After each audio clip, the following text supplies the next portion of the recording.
정치권 이슈를 직접 묻고 답하는 정치 와이.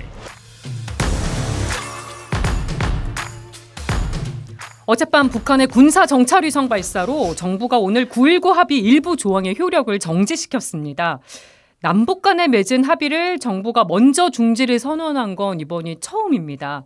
한반도 상황, 또 정치권 현안, 이현주 전 의원과 얘기 나눠보겠습니다. 어서 오십시오. 네, 안녕하세요. 아니, 지금 한반도 긴장이 좀 다시 높아지고 있는 것 같아요. 북한의 정찰위성 발사로 아까 좀 전에 국방부 장관이 북한이 성공했다는 걸 이제 공식 발표하기도 했는데. 네. 성공했군요. 예, 이 상황 어떻게 보셨습니까, 오늘? 이게 성공했다는 거는 굉장히 이제 충격적이죠, 사실은. 왜냐면 지난번에 이제 실패했었잖아요. 2번이나 실패했다가 세 번째 성공한 거예요. 우리나라도 곧 이제 군사정찰 위성을 이제 쏘아 올릴 예정이죠. 아직 안 쏘아 올렸잖아요. 굉장히 부담스러운 상황이고, 이게 그 전에 실패했는데 이번에 성공한 걸 보면 그 사이에 이제 기술적 진전이 있었던 거죠. 그래서 러시아하고의 어떤 기술 협력, 어쨌든 우리도 과거에 보면 위성 쏘고 할 때 러시아 쪽에 이제 왜냐면 미국은 우리에 대해서도 그런 기술은 절대 공유하지 않거든요. 네. 그래서 사실은 이제 구소련, 그죠? 그때 과학자들, 그런 과학자들이 러시아 측에서 상당히 많이 활동들을 여러 영역에서 하고 있는데, 저희도 도움을 예전에 받았지만 이번에 본격적으로 북한과 러시아가 협력하기 시작했구나 하는 느낌을 좀 받았어요. 네, 우려해서 상황을 보고 계신 것 같은데, 네. 러시아가 또 기술적 도움을 줬을 가능성도 높다고 보시는 거고요. 네. 그 손을 잡은 직후에 지금 이제 뭔가 달라진 거 아닙니까? 그 전에 계속 실패하다가. 예. 네, 그러니까 도움을 줬을 것 같다. 그리고 이제 어떻게 보면 좀 씁쓸하죠. 그런데 우크라이나 전쟁에 대한 어떤 개인적 견해 이런 걸 떠나서 저는 개인적으로는 굉장히 규탄하고 러시아를, 그리고 우크라이나 편에 있습니다만, 그럼에도 불구하고 대통령 그리고 국가 원수의 무거운 책임, 이런 면에서 봤을 때 사실은 우리하고 접경에 있고 그동안의 육자회담에서 어떻든 간에 북한의 비핵화, 북한의 어떤 군축, 남북한의 군축에 대해서 양쪽에 어쨌든 우리 쪽에서 또 상당히 도움이 됐던 러시아를 적국으로 돌리는 것은 굉장히 어리석은 일이다라고 저는 생각을 하고 또 그렇게 얘기를 해왔는데, 우려했던 일이 이제 벌어진 거죠. 그런 역학관계 안에서 이런 일이 더 벌어졌다고 보시는 거고. 국제관계라는 것은 우리가 그냥 감정적으로 할 건 아니거든요. 네. 정부가 바로 맞대응을 했습니다. 9.19 남북 군사합의 일부 조항의 효력을 오후 3시부터 이제 정지를 시켰는데, 이게 적절한 조치인가 지금 여야 반응 엇갈립니다. 의원님 어떻게 보세요? 그러니까 일단 이제 접경 지역에 비행 금지가 있었어요. 서로 간에 이제 우발적으로 충돌하는 걸 방지하기 위해서. 그렇죠. 그런데 그걸 효력 정지시킨 거거든요.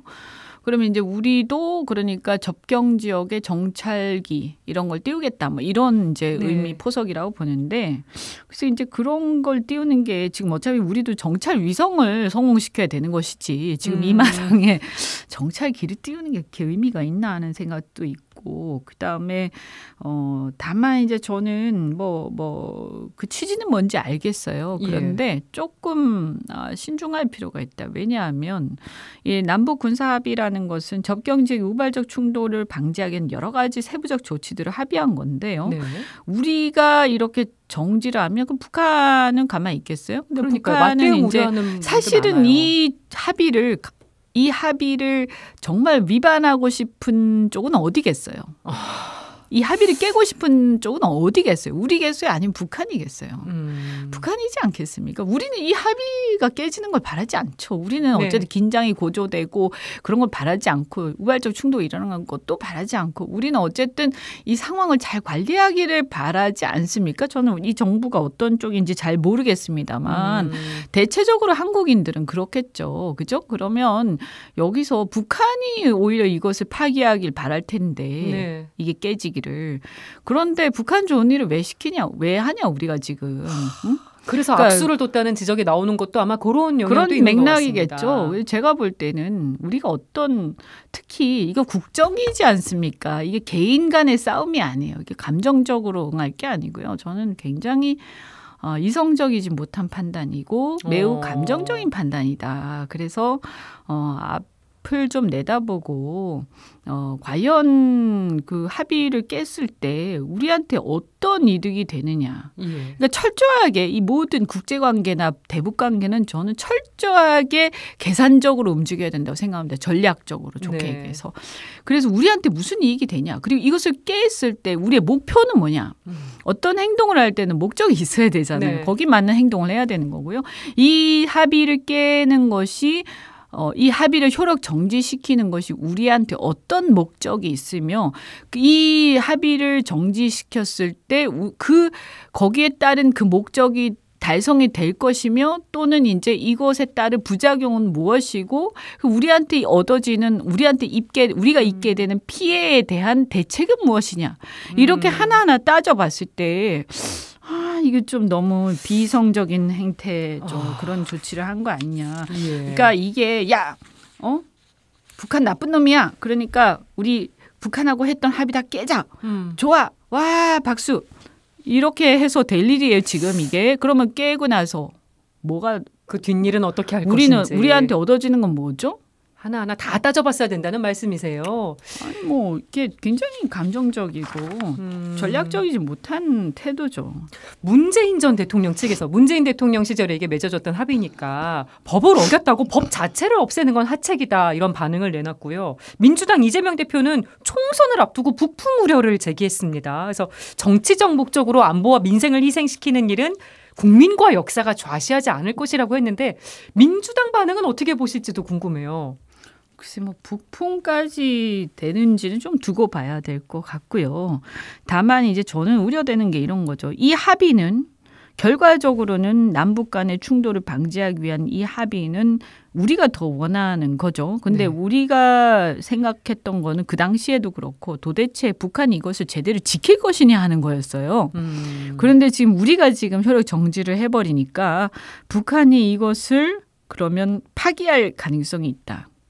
그러면 북한이 이것을 파기해서 이 합의마저도 없어지게 된다면 그러면 접경 지역에서의 군사적 충돌 우발적으로 생겼을 때 누가 더 큰 피해를 입게 되느냐를 따져보자라는 거죠. 그래서 이것은 저는 뭐 보수 입장에서 우리가 자주국방 그리고 국방에 투자를 많이 하고 이런 거는 전 다 찬성을 해요. 그러나 그리고 정찰 위성도 우리가 빨리 그 성공시켜야 되고요. 그런데 조금 더 좀 현명하게 지혜롭게 움직이길 바란다. 어쨌든 합의를 어긴 건 북한이기 때문에 이참에 아예 합의를 전면 파기해야 된다는 목소리도 나오고는 있습니다. 그 합의라는 게 북한한테 이득이 되는 거라면 그 말이 맞죠. 예를 들어서 우리가 북한이 이 합의를 지키면 우리가 어떤 대가를 주기로 했다. 그래서 북한한테 경제적 이익이 있는데 이 합의가 파기돼서 날아가면 북한이 손해를 본다. 그러면 우리가 어떤 그것을 레버리지로 해서 전략적으로 이걸 우리 파기할 거야. 우리 효력 정지할 거야라고 압박을 할 수 있죠. 근데 그게 아니고 이 합의의 내용은 우리 서로 충돌하지 말자라는 내용이잖아요. 그렇죠. 근데 북한이 정찰 위성을 쏘았으니까 우리 이거 효력 정지시킬 거야? 그럼 북한이 좋아 잘 됐어. 그러면 파기하자 했을 때 누구한테 이익이 되죠 이게? 아니 그러니까 이게 무슨 그러니까 뭐 우리가 어떤 경제적인 이익을 주고받는 합의라면 우리가 그리고 북한한테 주는 게 더 많다면 이 합의를 통해서 우리가 더 북한을 공격할 가능성이 많고 우리가 충돌할 가능성이 더 많기 때문에 이 합의를 통해서 얻는 이득은 북한이 훨씬 더 많고 우리는 별로 없다라고 할 때는 그것을 파기해버려라고 했을 때 북한한테 압박이 되겠죠. 근데 상황은 냉정하게 봤을 때 거꾸로 아닌가요? 북한의 군사 정찰 위성 발사로 한반도의 긴장이 높아진 상황 짚어봤고요. 이번에는 정치권 얘기로 좀 넘어가 보겠습니다. 국민의힘 혁신위원회가 어제 대전을 찾았는데 여기서 민주당 이상민 의원이 특강을 했습니다. 지금 이상민 의원이 국민의힘 입당 가능성도 뭐 시사를 했던 터라서 국민의힘 영입 가능성도 거론이 되고 있더라고요. 이상민 의원이랑 친분도 있으시고 며칠 전에 방송도 같이 하셨던데. 방송 원래 그 고정이에요, 고정. 네. 파트너로 있어요. 예. 네. 그래서 이상민 의원의 행보 어떻게 지켜보고 계실지도 들어보고 싶습니다. 뭐 저는 민주당의 의원들하고 다 친분이 있죠. 양당에 다 있어요, 친분이. 예. 이분은 이제 좋은 분인데 어떻든 간에 그런데 이제 아마 지금 민주당에서는 좀 정이 많이 떨어진 것 같다. 그래서 이제 민주당을 탈당을 고려를 심각하게 하고 계신 게 아닌가 싶은데 그러면 나와서 어떻게 할 거냐, 무소속을 할 거냐, 아니면 국민의힘을 갈 거냐, 아니면 이제 신당 뭐 이건 확정적인 건 아니죠. 만약에 생긴다면 신당에 갈 거냐 했을 때 뭐 개인적으로는 아마 국민의힘도 이런 행보를 보면 생각이 있는 모양이다. 네, 그렇게 보이네요. 그죠? 네. 이게 좀 민주당 입장에서는 또 여러 가지 또 생각을 하게 되지 않겠습니까? 그런데 이분은 거의 민주당하고 선을 이미 그은 상태잖아요. 그래서 돌아오기는 어려울 것으로 보시는 제가 봤을 거고. 때는 그 이제 비명계 여러분들이 계신데 거기 뭐 원칙과 상식인가 이렇게 해서 네 분인가 그분들은 아직 민주당에 조금 미련이 있는 것 같고요. 구체적인 행보를 밝히지는 아직 않았어요. 이상민 의원께서는 민주당에 대한 미련은 거의 없어지신 것 같아요. 다만 이제 어디를 선택할 것이냐. 이것만 남아있는 거 아닌가 싶네요. 네. 그 가능성 중에 국힘 가능성도 꽤 높아 보이는 걸로. 아니 뭐 현실적인 고려겠죠. 뭐 국힘이 좋아서일까 싶고요. 다만 이제 그 국힘은 이제 어쨌든 거대 양당이니까 이제 현실적 생각을 하실 수도 있겠죠. 근데 다만 이제 제가 그분의 선택에 대해서 앞으로 어떤 선택하실지 모르지만 이러쿵저러쿵 말하는 것은 저는 좀 오바인 것 같고요. 다만 제가 한 가지 말씀드릴 수 있는 것은 그 어떤 줄 세우기 정치.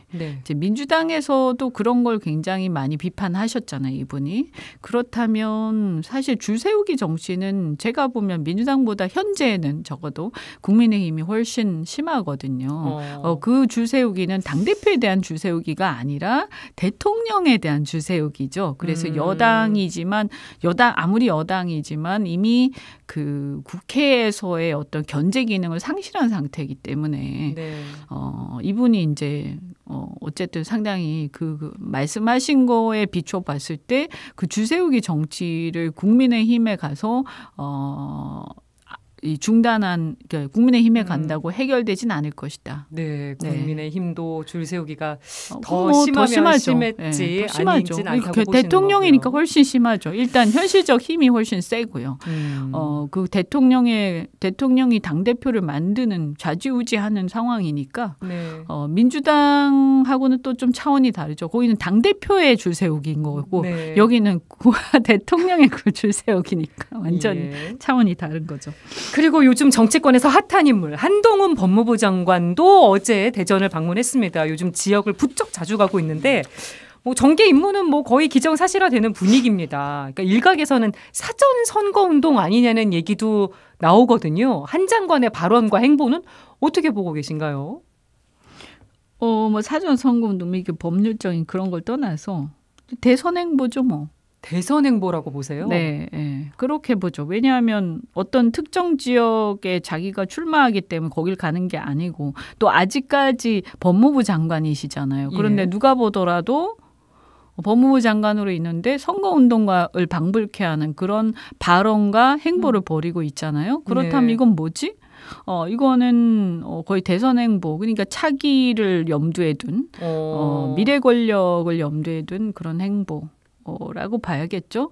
그래서 이것이 윤석열 대통령이 그것을 이제 뒤에서 응원하는 그런 것인 건지 아니면 본인의 독자 행보인지는 잘 모르겠으나 이것을 이제 결과적으로는 윤석열 대통령의 레임덕을 굉장히 가속화시키는 그런 결과를 초래할 것이다 이렇게 보이죠. 윤석열 대통령 임기가 아직 절반도 지나지 않은 상황이라서 한동훈 장관이 벌써 나서면 윤 대통령이 가려지는 게 아니냐고 그렇게 우려하시는 분들이 실제로 있습니다. 제가 그것을 걱정하는 건 아닙니다만 현실은 그렇게 되고 있죠. 이미 그렇게 되고 있잖아요. 지금 뭐 벌써 제가 지금 이 방송을 지금 앵커님하고 얘기를 하고 있지만 윤 대통령 얘기는 거의 요즘에 보면 안 하시거든요. 사람들이. 한동훈 장관 얘기만 하는 거지.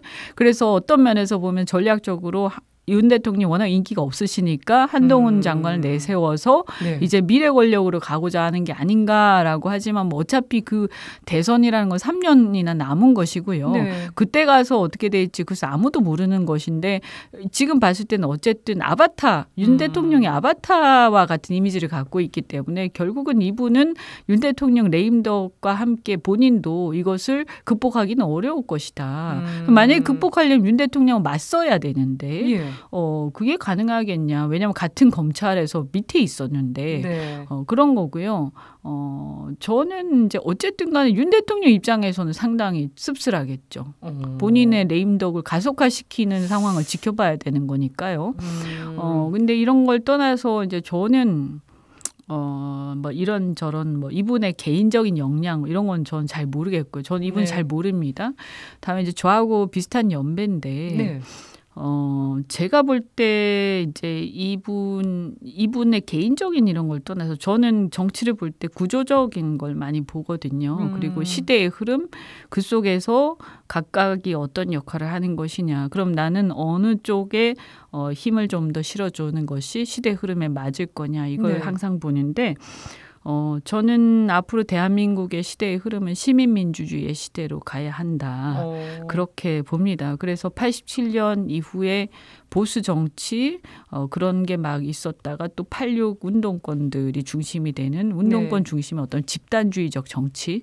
그래서 사실은 그다음에 이제 나온 것이 어떻게 보면 검찰 정치지 않습니까? 그래서 네. 민주주의가 군사 정권과 같은 아주 경성 독재는 아니나 민주주의는 여전히 완성되지 않았고 정말 우리가 유럽이나 미국이나 이런 데서 보는 시민민주주의 우리가 시빌 네. 데모크래시라고 하죠. 그것은 아직 대한민국에서는 완성되지 않았다. 근데 저는 그것이 시대 정신은 앞으로 그 길로 가야 되는 것이고 네. 지금 이 검찰 시대가 그것의 이제 마지막 과도기라고 저는 봐요. 제가 보는 인식이죠. 시대를 보는 인식인데 그래서 이 시민민주주의 시대로 가면서 경제나 민생 이런 거 복지 이런 걸 훨씬 중시하는 정치 세력이 정치의 전면에서 주류가 될 때 대한민국의 네. 시대가 바뀐다. 이게 제가 믿는 거거든요. 계속 그런 걸 그래서 86 운동권에 대해서도 제가 비판하고 검찰에 대해서도 비판하고 하는 거죠. 그런 의미에서 본다면 한동훈 장관 개인의 역량이나 이런 것에 떠나서 저는 이분의 어떤 정치적 그런 역량을 다 떠나서 한동훈 장관의 존재는 어쨌든 대한민국 앞으로 가야 할 시대 정신하고는 역행하는 것이다. 네. 그래서 검찰의 시대를 저는 끝내야 된다라고 생각하기 때문에 예. 이분이 어떤 지금은 스포트라이트를 받을 수 있을지 모르나 제가 이분에 대해서 굳이 지금 현재 이 현상을 좋게 평가하지는 않습니다. 그러면 총선 출마를 거쳐서 대권까지 갈 거라고 보시는 건가요? 일단은 대권까지는 그거는 아직 많이 남은 얘기고요. 총선 예. 출마하시겠죠. 그냥 만약에 이분이 대선에 나오신다면 그것은 시대 정신, 시대의 흐름과 역행하는 것이기 때문에 네. 그 정당은 패배하겠죠. 항상 대선이라는 것은 시대 정신을 반영해야 되는 거거든요. 예. 그리고 그 대선이 시대 정신을 반영하지 못했을 때는 그때는 그렇게 해서 정권을 잡는다 하더라도 불행할 수밖에 없어요. 그게 이제 박근혜 대통령 탄핵이었고 예. 또 윤석열 대통령이 지금 현재 검찰 정권의 지금 상황이다. 이렇게 저는 인식하는 거죠. 그래서 네. 이런 시대 정신에 역행하는 우리가 앞으로 가야 할 방향과 반대로 가는 상황들이 저는 가능하면 빨리 끝나기를 바라는 정치인이죠. 네. 한동훈 장관의 행보가 시대 정신과 역행하는 걸로 지금 보고 계신 건데 그분의 개인적인 호불호하고 상관이 없어요. 구조적으로. 네, 검찰에 평생을 있었던 사람들이 정치의 전면에 나서서 사법 활극을 벌이고 TV에만 틀면 사법 누구의 어떤 사건 누구의 어떤 사건 이것을 반대하면서 떠드는 사람들도 마찬가지고 네. 저는 이런 식의 정치가 이제는 끝내야 되고 사실은 일찌감치 끝냈어야 되는데 계속되고 있는 상황이 한국 정치 발전의 발목을 잡고 있고 결국 우리의 민생과 경제 이 글로벌 시대에서 우리의 어떤 외교라든가 이런 전략적인 부분들 국제사회에서 이런 것들이 우선되는 나라가 되어야 우리 국민들이 행복하고 그래야 정치가 이제는 우리 전체 국가 발전으로 같이 간다. 네. 이게 우리의 제 사명, 저도 정치인으로서의 사명이라고 저는 생각하죠. 지금 국민의힘이 당 따로 혁신이 따로 이런 말이 나옵니다. 네. 혁신위원회가 뭐 중진, 지도부, 친윤 의원들 험지 출마를 권고했는데 아직 아무도 선언을 안 하고 있어요. 요 선언을 할 가능성이 있는 사람이 있긴 있을 것인지 오죽하면 지금 이러다가 혁신이 조기 해체가 되는 거 아니냐는 얘기까지 나오고 있거든요. 요 상황은 어떻게 보고 계십니까? 저도 잘 모르겠어요. 이게 뭐 대통령의 뜻인 것 같기도 하고 아닌 것 같기도 하고 또 사실은 대통령이 그렇게 원하신다고 해서 또 그렇게 가는 당이라는 것도 상당히 어떻게 보면 권위주의적이고 비민주적인 거죠. 대통령과 국회는 별개거든요. 정당은. 근데 어떻든 간에 지금 그러면 이 상황이 뭐냐 도대체라고 했을 때 저는 지금 이렇게 보면 어떻든 둘 중에 하나일 거예요. 그러니까 임용환 혁신위원장 혼자 원맨쇼 하는 거든가 실은 이제 다른 사람들 꽃방귀 끼고 있는 거고 대통령께서도 특별히 그런 데 대해서 가타부타 뭐가 없는 상태. 그게 아니라면 이제 대통령이 이 당을 본인이 장악하기 위해서 그렇다면 기존에 있던 정치인들을 토사구팽하는 과정.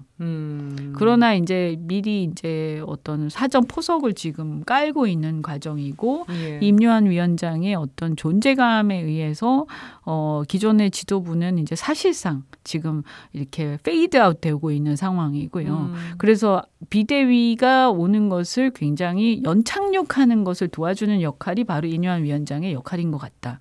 그래서 이분이 하는 얘기들은 그냥 예고편인 것이고 본편은 이제 비대위 이후에 온다. 이런 상황이 하나가 있겠죠. 저는 후자의 가능성이 굉장히 높은데 그것 좀 지켜봐야 될 것 같아요. 비대위 가능성 높게 보고 계신 건데. 네, 12월이나 돼야 아마 그러지 않을까 싶어요. 비대위원장 그럼 누가 맡을 것 같으세요? 그건 저도 모르겠는데 만약에 그렇게 해서 비대위원장이 누군가가 온다고 한다면 그것은 어쨌든 싫든 좋든 간에 대통령이 밀었지만 그래도 당원들이 뽑았던 당 지도부를 이런 식으로 페이드아웃 시키고 이제 오는 거잖아요. 그렇다면 대통령의 직할 체제는 훨씬 더 강화될 것이다. 그래서 이제는 윤석열의 당이 되는 거죠. 윤석열의 당 그리고 기존의 이제 국민의힘은 일종의 이제 삭제되는 거죠. 만약에 그렇게 간다면 모르겠으면 지금 좀 봐야 될 것 같아요. 이 상황에서 지금 이준석 전 대표는 계속 신당 창당 가능성을 시사하면서 온라인 새 결집도 하고 뭐 여러 가지로 지금 얘기를 하고 있는데 이준석 전 대표와 토크 콘서트 2번이나 같이 하셔가지고 의원님의 행보가 어떻게 되시는 건가 지금 많은 분들이 궁금해하고 있습니다. 언제쯤 결정을 내리실지 어떤 결정을 내리실지 지난주에도 여쭤보긴 했습니다만 2주 전에 여쭤봤는데 다시 한번 또 여쭤볼 수밖에 없네요. 그러니까 이제 제가 하는 정치, 이현주식 정치를 이해하기 힘드신 분들도 계실 수 있지만 저는 아까 말씀드렸죠. 시대의 흐름 그리고 그 속에서 구조적 문제 거기서 그 속에서 나는 어떤 역할을 하는 것이 대한민국의 발전을 위해서 바람직할 거냐 이런 관점에서 어떻게 보면 진영도 넘어서서 제가 정치를 계속하고 그래서 어떤 분들은 저 사람이 어떤 당인지도 잘 기억을 못 하시는 분들도 많으실 텐데 그런 걸 다 넘어서서 저는 정치를 하고 있기 때문에요. 지금 상황에서 제가 이준석 대표와 함께하는 이유는 대한민국이 산업화와 민주화 이후에 새로운 시대로 넘어가야 되는데 그 새로운 시대는 세대 교체와 함께 온다. 근데 그 세대 교체라 함은 생물학적으로 또는 물리적으로 나이가 젊다라는 것을 꼭 의미하는 게 아니라 그 세대와 함께 공감하는 어떤 시대 정신을 같이 갖고 갈 때 세대 교체가 시대의 전환이 되는 거죠. 그죠? 그래서 그런 의미에서 저는 어떻든 간에 MZ세대의 대표적 정치인이잖아요. 그래서 그분이 뭔가를 치고 나가면서 뭔가를 해나가는 거에 대해서 저는 굉장히 관심 있게 보고 있고요.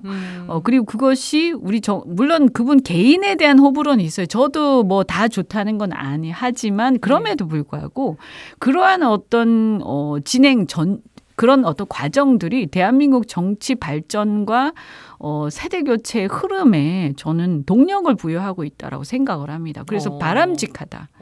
바람직하다. 그리고 그것은 이준석뿐만이 아니라 민주당에서도 그런 사람이 나와야 되고 그런 사람들에 대해서 저는 언제든지 응원할 것이다. 함께 할 수 있으면 함께 하고. 네. 근데 이제 당을 만든다라고 했을 때는 그분하고만 딱 하는 게 아니잖아요. 또 누구랑 할 것인지. 그다음에 그 당의 어떤 지향점이나 이런 게 어떻게 될 건지 그런 부분들을 맞춰봐야 되는 거죠.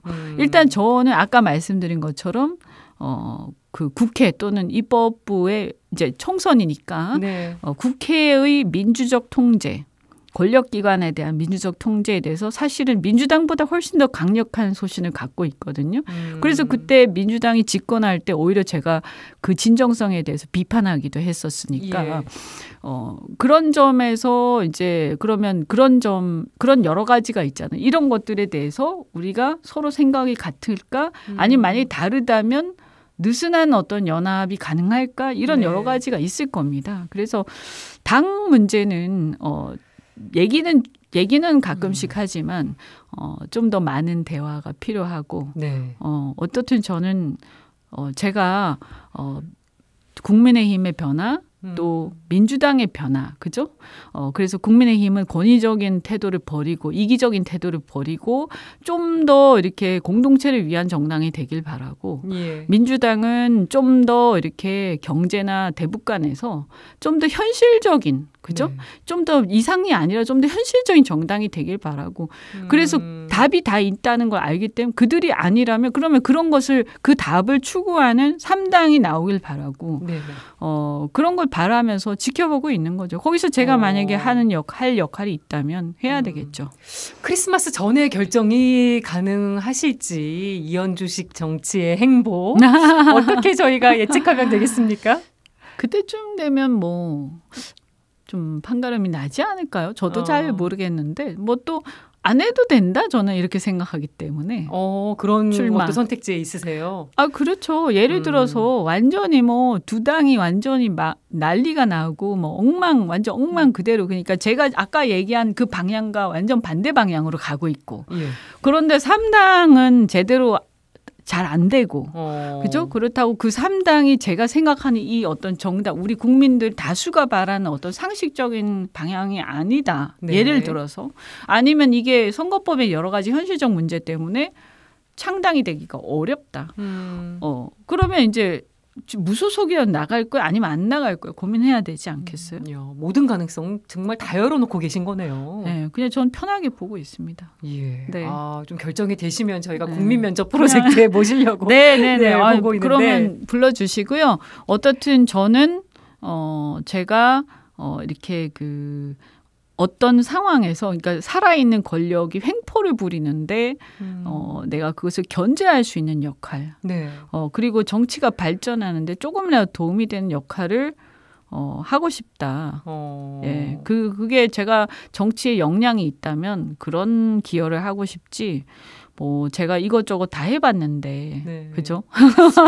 다 해봤는데 무슨 뭐가 그렇게 큰 그게 있겠어요. 의원님 말씀에 공감하시는 분들 계신가 봐요. 속 시원하시다고 가시보금님께서 올려주셨는데 끝으로 요즘 민주당 논란이 좀 있었습니다. 현수막으로 문구를 통해서 청년 비하한 논란 그리고 최강욱 의원 또 대통령 비하 발언 논란 어떻게 보셨는지 일갈 한 말씀 해주신다면요.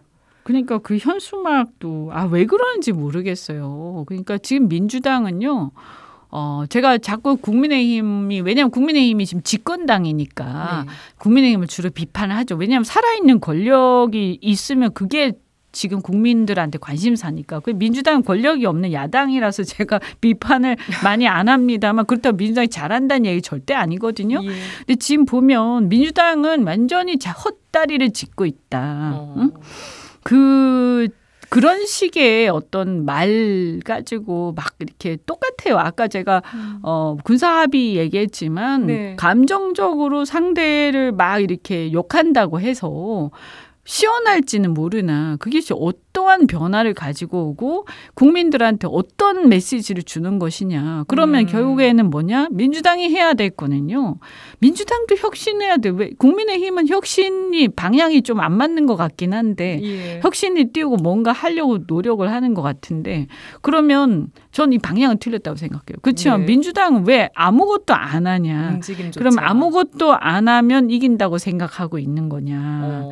그건 아닐 텐데 제가 틀림없이 이렇게 예견을 하지만 국민의힘은 지금 여당이고 대통령을 비롯한 그 인프라가 있어요. 그죠? 네. 그래서 아까 한동훈 장관을 내세우는 것도 그렇지만 여러 가지 혁신처럼 보이는 그런 쇼를 막 할 겁니다. 근데 민주당은 뭘 해야 되냐? 네. 지난 대선 때 정권이 5년 만에 바뀌지 않았습니까? 예. 그러면 사람들이 그전에 문재인 정권 때 있었던 민주당의 모습에 대해서 실망한 것들이 있을 거예요. 네. 예를 들면 부동산, 경제, 그러니까 선한 의지를 가졌을지 모르나 악한 결과가 나타나는 이 문제에 대해서 인간의 욕망을 부정하는 그래서 도대체 저 당이 정의당이나 통진당 같은 수준이 아니라 네. 그러니까 그런 소수 정당으로서의 정도가 아니라 그 정당 제가 폄하하는 게 아니라 네. 소수 정당 아무래도 좀 책임이 좀 덜하잖아요. 그게 아니라 수권 정당으로서 집권할 정당으로서 정말 안심하고 밀어줄 수 있는 당이야? 네. 라는 것에 대해서 국민들은 의구심을 갖고 있어요. 상당수가. 정책적 대응이 부족하다고 보시는 것 같습니다. 그렇죠. 그러니까 예컨대 최근에 보면 뭐 저는 개인적인 제 생각입니다만 횡재세라는 걸 누가 내세웠죠. 예. 취지는 알겠어요. 그리고 일부 공감하는 면도 있어요. 그러나 과연 그것이 대한민국이 이미 글로벌한 경제 선진국이 돼 있는 상황에서 민주당 지지층조차도 중산층들 다수가 네. 어떻게 보면 글로벌 자본주의에서 기득권화돼 가고 있는데 이 속에서 마치 해방 직후에 어떤 동학운동하는 것 같은 그런 얘기를 계속해가지고 과연 민주당이 집권할 수 있는 당인가라고 생각하겠어요? 네. 저는 이런 부분들에 대해서 내부에서 왜 거기는 아무런 그 문제 제기나 네. 논쟁조차 없는가.